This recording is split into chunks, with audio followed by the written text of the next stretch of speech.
Well, the recitation of the Quran around the year is also in Arabic, not just in Traweeh. Well, the first thing that we need to do is bring back a bit of Quranic Arabic in our lives.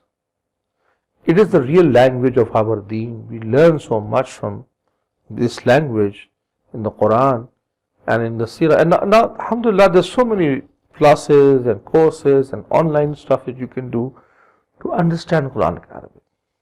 But for the time being, let's say you don't have the inclination or the energy or the opportunity at the moment.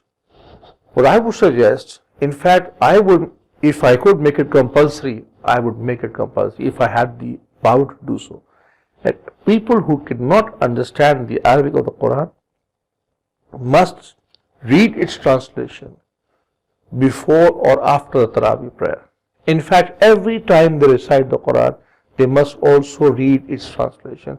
So somewhat message, so somewhat of the understanding, somewhat of the learning passes on to them. And even now, as in the question, if they're not able to do so, it is the book of God.